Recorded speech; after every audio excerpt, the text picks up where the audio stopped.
تذهبون، اچھا پھر میں کیا کروں؟ جاؤ جہاں جاتے ہو، میں کیا کروں؟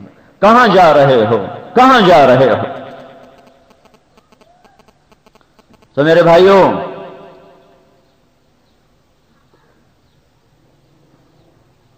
یہ ہمیں ابتدا کا نہیں پتا، ہمیں انتہا کا نہیں پتا، اس کے بیچ میں کیا کرنا ہے اس کا کون دعویٰ کرے گا کہ ہمیں پتا ہے؟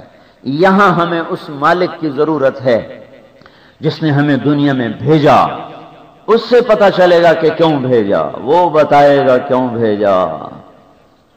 اس نے خبر دی آدم علیہ السلام سے لے کر حضرت محمد صلی اللہ تبارک و تعالی علیہ وسلم تک، یہ 1.25 لاکھ نبیوں کا پیارا، نورانی، روشن، مقدس سلسلہ چلا، جنہوں نے آ کر ہمیں بتایا کہ بیکار نہیں ہو، انکم لتموتون کما تنامون، اپنے نبی کی سنو، جیسے تم سوتے ہو ایسے ہی موت آئے گی، وَإِنَّكُمْ لَتَحْيَوْنَ كَمَا تَسْتَيْقِظُونَ، اور جیسے تم سوئے ہوئے اٹھ جاتے ہو ایسی ایک دن قبروں سے بھی اٹھا دیے جاؤ گے۔ پھر کیا ہوگا یا رسول اللہ؟ پھر ثم انہا لجنت ابدا او لنار ابدا، پھر ایک طبقہ ہمیش کی جنت لے گا اور ایک ہمیش کی آگ لے گا، تیاری کر لو۔ ہمیں نہیں خبر تھی کہ آگے جنت ہے، جہنم ہے، آگے اللہ ہے، آگے حساب ہے، ہمیں کچھ نہیں پتا، ہم تو اللہ کو بھی نہیں جانتے، ہمیں کیا پتا؟ ہمارے اللہ کے درمیان واسطہ بن گئے انبیاء، اور ہمارا نصیب یہ جاگا کہ ہمیں سب سے حسین واسطہ ملا، حضرت محمد صلی اللہ علیہ وسلم کی ذات، ہمیں ان کا وسیلہ مل گیا، یہ ہمارے نصیب جاگے۔ هو اجتباکم، پتہ اللہ کیا کہہ رہا ہے آپ کو؟ هو اجتباکم، میں نے تمہیں چنا ہے، چنا۔ اس کی مثال دوں پھر آپ کو اس بات کی عظمت کا پتہ چلے۔ یا باہر گئے فروٹ والے کے پاس اور سیب پڑے ہوئے، تو آپ نے ایک ایک سیب اٹھایا، دیکھا، جو پسند آیا ترازو میں ڈالا، جو پسند آیا ترازو میں، جو پسند نہیں آیا واپس۔ اس کے سارے اچھے دانے آپ نے نکال لیے، وہ کہتا ہے جی آپ نے تو میری پیٹی کی جان نکال لی، تو آپ کہتے ہیں کوئی نہیں، 10 روپے اوپر لے لینا، چپ رہو۔ اس کو کہتے ہیں عربی میں اجتبا۔ تو اللہ تعالیٰ تو اس چیز سے پاک ہے، لیکن یہ مثال سے بات سمجھ میں آتی ہے۔ اللہ نے آدم علیہ السلام کی نسل کی ساری پیٹی کھول دی، پھر ہر روح کو اٹھایا، سر سے لے کر پاؤں تک دیکھا، جو پسند آیا اسے اپنے محبوب کی امت میں ڈالا، جو اچھا لگا اسے اپنے محبوب کی امت میں ڈالا، جو پسند نہیں آیا اسے واپس کر دیا، کہا موسیٰ علیہ السلام کے کھاتے میں ڈال دو، عیسیٰ علیہ السلام کے کھاتے میں ڈال دو، نوح علیہ السلام کے کھاتے میں ڈال دو، ادریس علیہ السلام کے کھاتے میں ڈال دو، ابراہیم علیہ السلام کے کھاتے میں ڈال دو، صالح علیہ السلام کے کھاتے میں ڈال دو، سلیمان علیہ السلام کے کھاتے میں ڈال دو۔ ہاں نہیں، یہ میرے حبیب کے لائق ہے، اس کو ادھر کر دو۔ اس طرح اللہ نے آپ کو چنا ہے۔ اس لیے ہم تبلیغ والے کہتے ہیں کسی بھی مسلمان کو حقیر نہ سمجھو، چاہے وہ ناچ رہا ہو، چاہے وہ ناچنے والی ہو، حقیر نہ سمجھو کہ وہ اللہ کا چنا ہوا اس امت میں آیا ہے، وہ اللہ کی چنی ہوئی اس امت میں آئی ہے۔ پتہ نہیں کب ایمان کی رگ پھڑک اٹھے اور اس طرح اللہ کی طرف لوٹے کہ سب سے ہی آگے نکل جائے۔ فضیل بن عیاض ڈاکو تو تھے، ڈاکو تھے، ایک عورت پہ عاشق تھے، اس کو ملنے کے لیے دیوار پھلانگ کے اندر داخل ہو رہے، تو برابر پڑوس میں ایک شخص قرآن پڑھ رہا، تو ایک دیوار پر چڑھ چکے ہیں، وہ ایسا ہیبت ناک شخص تھا کہ بادشاہ لرزتے تھے اس سے، عباسی دور۔ تو برابر میں ایک پڑوسی تہجد میں اپنا نماز میں قرآن پڑھ رہے، تو اس نے یہ آیت پڑھی، اسے کیا خبر کہ ادھر کیا ہونے والا، اور فضیل کو کیا خبر کہ میرے ساتھ کیا ہونے والا۔ تو یہ آیت آئی، أَلَمْ يَأْنِ لِلَّذِينَ آمَنُوا أَن تَخْشَعَ قُلُوبُهُمْ لِذِكْرِ اللَّهِ وَمَا نَزَلَ مِنَ الْحَقِّ، کیا ایمان والوں کے لیے اب بھی وقت نہیں آیا کہ اللہ سے ڈر جائیں؟ کیا اب بھی یہ وقت نہیں آیا کہ اللہ سے ڈر جائیں؟ او ہو جس کی ہیبت اور دھاک بادشاہوں پر بیٹھی ہوئی تھی، قرآن کی ایک آیت نے اسے لڑکا کے پیچھے گرا، دیوار سے نیچے گر گئے اور کھڑے ہو کر آنسو جاری کہنے کہ فقد آن فقد آن فقد آن، وہ وقت آ گیا، وہ وقت آ گیا، وہ وقت آ گیا۔ پھر فضیل ڈاکو کی بجائے وہ فضیل بنا کہ آج کس محبت سے اس کا تذکرہ میں کروں۔ ہارون رشید جیسے پھر ایسے سامنے بیٹھے ہوتے تھے، ایسے سمٹ کر بیٹھے ہوتے، یا دور تھا کہ اس کی دہشت گردی کا ڈر تھا، یا وہ وقت آیا کہ اس کی عظمت ایسی بیٹھی تھی۔ اس لیے کسی مسلمان مرد عورت کو حقیر نہیں سمجھنا چاہیے۔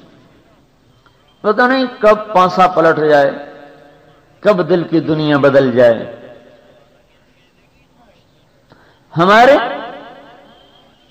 ہمارے لیے یہ بہت بڑی سعادت ہے کہ ہم حضرت محمد صلی اللہ تبارک و تعالی علیہ وسلم کی امت میں آ گئے۔ اور اگر کوئی فضیلت بھی کسی مسلمان کے پاس نہ ہو، یہ تو ہے کہ اس کے لیے اللہ کے نبی نے آنسو بہائے ہیں، اپنی امت کے لیے روئے ہیں۔ میں کوئی گناہوں کی چھٹی نہیں دے رہا، لیکن ایک جو عدم توازن ہے، تھوڑا سا جو نیک ہو جاتا ہے تو دوسروں کو ٹیڑھی نظروں سے دیکھنے لگ جاتا ہے، یہ بات اللہ کو بڑی ناپسند۔ عیسیٰ علیہ السلام کا گزر ہوا، ایک ڈاکو رہتا تھا چوٹی پر، اس کی جو نظر پڑی تو جب نبوت کا نور نظر آیا تو اس کا دل پارا پارا ہو گیا۔ اے مولا، میں نے زندگی کہاں گزار دی، میری توبہ، اور وہاں سے اترا اور ساتھ ہو لیا۔ عیسیٰ علیہ السلام کو نہیں پتا چلا، پیچھے لوگ آ رہے تھے، تو ایک جو ساتھ چلنے والا ان کا حواری کا عیسیٰ علیہ السلام کا حواری، اس نے یوں دیکھا وہ ڈاکو، تو اس نے اس لیے میں کیا کرتا ہوں، بہت سے نمازی لوگوں کو بے نمازی بناتے ہیں۔ اچھا تجھے بھی آ گئے ہو؟ وہ کہے گا انشاءاللہ کل نہیں آؤں گا۔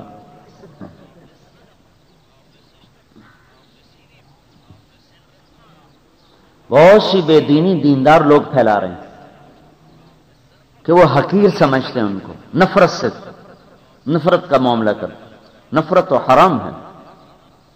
حضور نے بیت اللہ کو دیکھ کر فرمایا، بیت اللہ تو بڑا قابل احترام ہے، پر میرا امتی تجھ سے بھی زیادہ قابل احترام ہے۔ تو انہوں نے کہا تو اللہ تعالیٰ نے عیسیٰ علیہ السلام سے فرمایا، ان دونوں سے کہو کہ آج نئے سرے سے عمل شروع کریں۔ یہ جو آیا ہے میرے ڈر سے، اسے خوشخبری دو کہ اس کے پچھلے سب معاف، آج نئے سرے سے کرے۔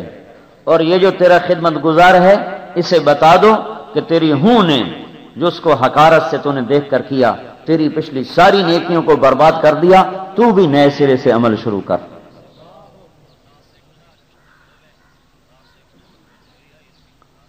ہمیں کیا خبر تھی کہ کہاں جانا ہے، کون اللہ ہے؟ ہمیں تو اللہ کے نبی نے آ کر بتایا، اور ہم پر اللہ کے احسان ہوا کہ اس نے ہمیں ایسا عالی شان نبی عطا فرمایا۔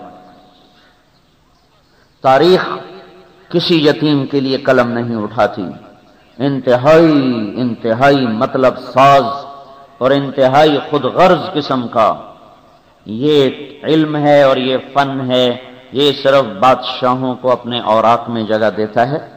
مورخین کا قلم بیواؤں، مسکینوں، یتیموں کے لیے کبھی نہیں چلتا، یہ صرف بڑے انسانوں کے لیے حرکت میں آتا ہے۔ صرف دنیا میں یہ ایک ایسا یتیم آیا ہے جس کے آنے سے پہلے تاریخ کو خبردار کیا جا چکا تھا، خبردار اگر اس کی کوئی ایک چیز بھی ضائع ہوئی تو ساری ہستی پہ زیادہ آ جائے گی، کائنات گمراہی میں چلی جائے گی اگر اس کی ایک چیز بھی گم ہوگی۔ دنیا میں ذوالقرنین قرآن کی روح سے سب سے بڑا فاتح ہے، آج تک اس کی تعیین نہیں ہو سکی کون تھا، کس زمانے میں تھا، کیا نام تھا۔ ذوالقرنین تو اس کا لقب ہے، اس کا اصل نام کیا تھا، کس دیش کا تھا، کس زمانے میں تھا، اتنا اس میں اختلاف ہے آدمی چکر ہی کھا جاتا۔ بہت پہلے چنگیز خان تاریخی لحاظ سے دنیا کا سب سے بڑا فاتح ہے، اس سے بڑی فتوحات کسی شخص نے نہیں کی۔ کب پیدا ہوا؟ کہاں پیدا ہوا؟ صحرائے گوبی. کس جگہ؟ کچھ پتہ نہیں. کس دن؟ کچھ پتہ نہیں. کس مہینے؟ کچھ پتہ نہیں. کس گھڑی؟ کچھ پتہ نہیں. فلاں سال میں کسی دن پیدا ہوا. چونکہ وہ 40 سال کے بعد سردار بنا اور چنگیز خان بنا. پہلے تموجن تھا پھر چنگیز بنا. تو اس کے بعد مورخین نے ڈھونڈنا شروع کیا تو بھی اتنا نہ ڈھونڈ سکے. یہ ایک یتیم ہے جو مسکنت کے ساتھ وجود میں آ رہا, ایک غریب گھر میں پیدا ہو رہا. 2 مہینے کے تھے کہ باپ دنیا سے چلا گیا. 2 مہینے کا وجود تھا کہ اللہ نے باپ کو اٹھا لیا. اور فقر ایسا تھا کہ دودھ پلانے والیوں میں سے کوئی عورت دودھ پلانے کو تیار نہ ہوئی. لیکن اس کے لیے تاریخ کی آپ احتیاط دیکھیں کہ آپ کے پیدا ہونے کا وقت کیسے محفوظ ہے. عرب کے لحاظ سے ربیع الاول اور سن کے لحاظ سے عام الفیل, جس دن فیل اصحاب الفیل کا قصہ ہوا آپ کی پیدائش سے 6 ماہ پہلے. عام الفیل ربیع الاول, تاریخ 9 یا 12 یا 8 یا 10. بڑے بڑے لوگوں نے یہ تاریخیں ذکر کی ہیں. تو میرے نزدیک 9 تاریخ سب سے زیادہ قریب ہے. آج چونکہ فلکیات ایسٹرونومی کا علم اتنا طاقتور ہو چکا ہے, کئی صدی پیچھے بھی حساب لیا جا سکتا ہے, کئی صدی آگے کا بھی. دن پیر کا ہے, اس میں کوئی اختلاف نہیں. دن پیر کا ہے. پیر کا دن 9 تاریخ سے جوڑ کھاتا ہے, 8, 12, 10 سے جوڑ نہیں کھاتا. لیکن چونکہ لکھنے والے ساری ہمارے بڑے ہیں, ابن جریر جیسے نے 12 تاریخ کو ذکر کیا ہے تو ہم کہیں گے وہ بھی ٹھیک ہے. ابن کثیر نے 10 تاریخ کو ذکر کیا ہے, ہم کہیں گے وہ بھی ٹھیک ہے. ابو الفدا نے 8 تاریخ کو ذکر ہے, ہم کہیں گے وہ بھی ٹھیک. تو ابن اسحاق نے 9 تاریخ کو ذکر ہے کہ ہم کہیں گے وہ بھی ٹھیک. یہ تو کوئی ایسی نزاع والی چیز نہیں. 9, 10, 8, 12 پیر کا دن 22 اپریل 571 عیسوی. اور اپنی تاریخ لے لیں ہندوستانی, 1 جیٹھ 628 بکرمی. تو اب دوبارہ سنیں, 1 جیٹھ 628 بکرمی, 22 اپریل 571 عیسوی, عام الفیل, ربیع الاول. ان تاریخوں میں سے ایک تاریخ پیر کا دن صبح کے 4:45 پر اس عالم کو آپ کی آمد سے عزت ملی. ایسی کوئی تحقیق کسی یتیم کی بتا سکتا ہے؟ 63 برس اور 4 دن زندگی پائی, 22,330 دن اور 6 گھنٹے بنتے ہیں ایام کے لحاظ سے. 23 برس نبوت کی عمر پائی,